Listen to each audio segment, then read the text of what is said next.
Bonjour, je suis Platon, le célèbre philosophe de la Grèce antique. Aujourd'hui, je vais vous parler de ma vie, de mes œuvres et de mes idées. Je suis né à Athènes vers 427 avant Jésus-Christ, dans une famille aristocratique. J'ai été l'élève de Socrate, qui m'a initié à la philosophie et à la dialectique. J'ai été profondément marqué par sa condamnation à mort en 399 avant Jésus-Christ, qui m'a fait perdre confiance en la démocratie athénienne. J'ai voyagé en Méditerranée, notamment à Syracuse, où j'ai tenté de conseiller le tyran Denis Ier sur la façon de gouverner selon la justice. Mais je n'ai pas réussi à le convaincre, et j'ai même été vendu comme esclave avant d'être racheté par un ami. J'ai fondé à Athènes l'Académie, la première école de philosophie de l'histoire, où j'ai enseigné pendant près de 40 ans. Parmi mes élèves, le plus célèbre est Aristote, qui deviendra le maître d'Alexandre le Grand. Mes œuvres sont presque toutes des dialogues, où je mets en scène Socrate ou d'autres personnages qui discutent de divers sujets philosophiques. Je n'expose pas directement ma pensée, mais je la fais deviner à travers les questions et les réponses de mes interlocuteurs. Ma philosophie repose sur l'idée qu'il existe deux mondes, le monde sensible, celui que nous percevons par nos sens, et le monde intelligible, celui que nous saisissons par notre raison. Le monde sensible est imparfait, changeant et illusoire, tandis que le monde intelligible est parfait, éternel et vrai. Dans le monde intelligible, il y a les idées, qui sont les modèles des choses sensibles. Par exemple, il y a l'idée du beau, qui est la cause de tout ce qui est beau dans le monde sensible. Les idées sont organisées hiérarchiquement, et la plus haute d'entre elles est l'idée du bien, qui est le principe de tout ce qui existe et de tout ce qui est connaissable. Pour accéder aux idées, il faut pratiquer la dialectique, qui est l'art du dialogue rationnel. La dialectique permet de remonter du monde sensible au monde intelligible, en passant par des étapes intermédiaires, comme les mathématiques. La dialectique est aussi une éthique, qui vise à orienter notre vie vers le bien. Le bien est ce qui rend heureux, mais il n'est pas le même pour tous. Chacun doit trouver sa place dans la société, selon sa nature et ses capacités.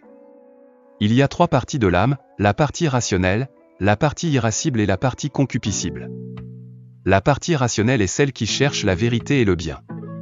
La partie irascible est celle qui exprime la volonté, le courage et l'honneur. La partie concupiscible est celle qui désire les plaisirs sensibles et les biens matériels.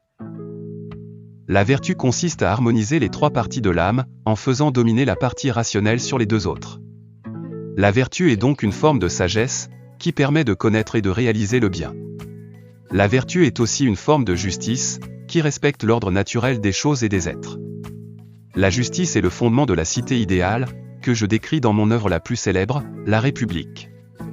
La cité idéale est celle où règne la paix, l'harmonie et le bonheur. La cité idéale est divisée en trois classes, les philosophes, les gardiens et les producteurs.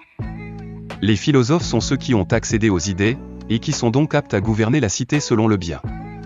Les gardiens sont ceux qui ont une âme irascible, et qui sont donc chargés de défendre la cité contre les ennemis. Les producteurs sont ceux qui ont une âme concupiscible, et qui sont donc chargés de fournir les biens nécessaires à la vie de la cité. Chaque classe doit exercer sa fonction propre, sans empiéter sur celle des autres. Ainsi, la cité idéale réalise la justice, qui est l'harmonie entre les parties de l'âme et entre les classes de la cité. La cité idéale est aussi celle où l'éducation est la plus soignée. L'éducation vise à former les futurs philosophes, qui doivent passer par plusieurs étapes avant d'accéder au pouvoir. L'éducation comprend l'étude des lettres, de la musique, de la gymnastique, des mathématiques, de la dialectique et de la politique. L'éducation est aussi morale, car elle vise à inculquer aux élèves les vertus de la tempérance, du courage, de la sagesse et de la justice.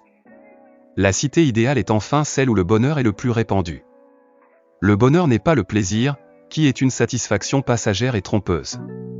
Le bonheur est la contemplation des idées, qui est une activité purement intellectuelle et éternelle. Le bonheur est donc réservé aux philosophes, qui sont les seuls à connaître le bien et à vivre selon la raison. Voilà, j'espère que cette vidéo vous a plu et vous a permis de mieux me connaître. Si vous avez aimé, n'oubliez pas de vous abonner à ma chaîne YouTube et de laisser un commentaire. Merci de votre attention et à bientôt pour une nouvelle vidéo. Au revoir.